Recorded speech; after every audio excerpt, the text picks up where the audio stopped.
Hello hi, ഞാൻ നിങ്ങളുടെ മുമ്പിൽ പരിചയപ്പെടുത്താൻ പോകുന്നത് ചേനപ്പൂവ് എങ്ങനെയാണ് ഇത് ഉണ്ടാക്കുന്നത്, പ്രകൃതിയിൽ ഉണ്ടാകുന്നത് എങ്ങനെയാണ്, ഇതൊക്കെ വിശദീകരിക്കാൻ വേണ്ടിയാണ്.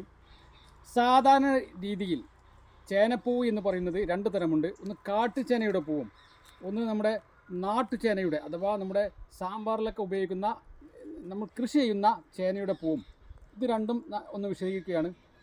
ഇത് നമുക്ക് നമ്മുടെ ശരീരത്തിന് ഏറ്റവും എനർജി തരുന്ന ഒരു ഫ്ലവറാണ് ചേനപ്പൂവ്. ഇത് യഥാർത്ഥത്തിൽ നമ്മൾ ആരും ഇത് ശ്രദ്ധിക്കുന്നില്ല.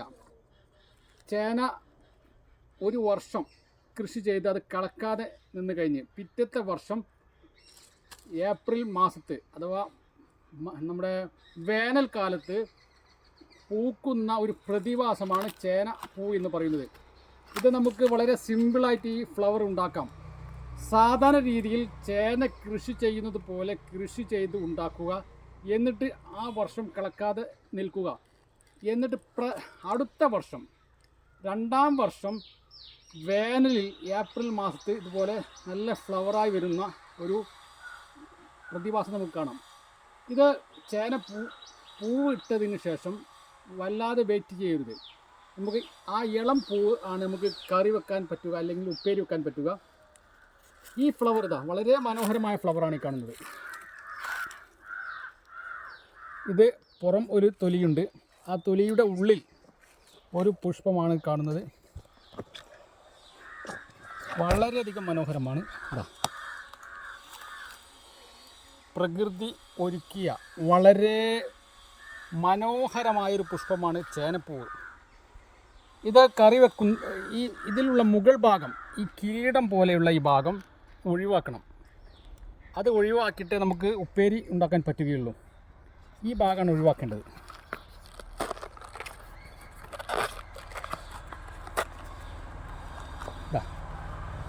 ഇത് നമുക്ക് ഒഴിവാക്കി കളയാം. ഇത് ഒരിക്കലും എടുക്കരുത്. ബാക്കിയൊക്കെ ഇതൊക്കെ നമുക്ക് ഉപ്പേരി വെക്കാം. നല്ല ടേസ്റ്റാണ്. പക്ഷേ ഈ ചേനപ്പൂവ് നമ്മുടെ വീട്ടുവളപ്പിൽ ഇത് വിരിഞ്ഞ ശേഷം നമ്മൾ ഇതുപോലെ ഉപ്പേരി വെക്കാതെ അവിടെ തന്നെ നിർത്തിക്കഴിഞ്ഞാൽ, അഥവാ നമുക്ക് മെയിൻറ്റെയിൻ ചെയ്യാതെ നിർത്തിക്കഴിഞ്ഞാൽ, ഇത് ചെയ്യുന്ന സമയത്ത് വളരെയധികം ദുർഗന്ധമാണ്. ആ പരിസരത്ത് പോലും നിൽക്കാൻ കഴിയില്ല.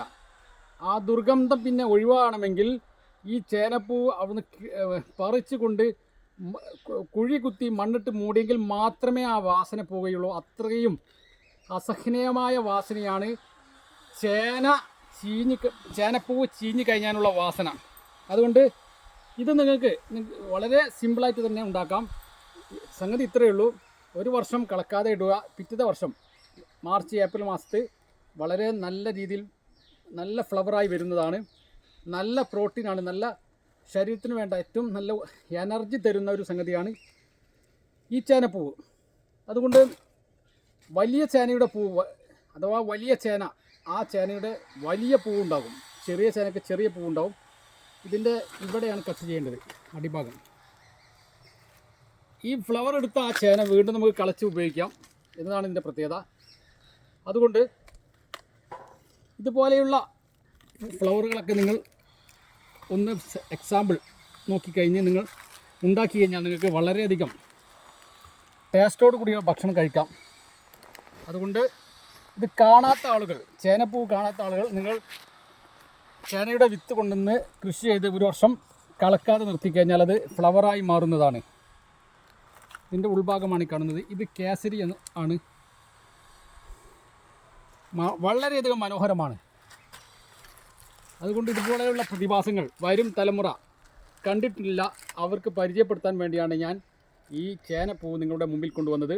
ഒരിക്കൽ കൂടി പറയട്ടെ, ഇതുപോലെയുള്ള ഫ്ലവറുകളെല്ലാം നമുക്ക് തന്നെ ഉണ്ടാക്കി കഴിക്കാം. ഭക്ഷ്യസുരക്ഷയിൽ ഉറപ്പുവരുത്താം. നമ്മുടെ കോളിഫ്ലവർ മാതിരിയുള്ള ഒരു സംഗതി തന്നെയാണിത്. ഓക്കെ, അടുത്തൊരു മനോഹരമായ വീഡിയോ ആയി വീണ്ടും വരാം.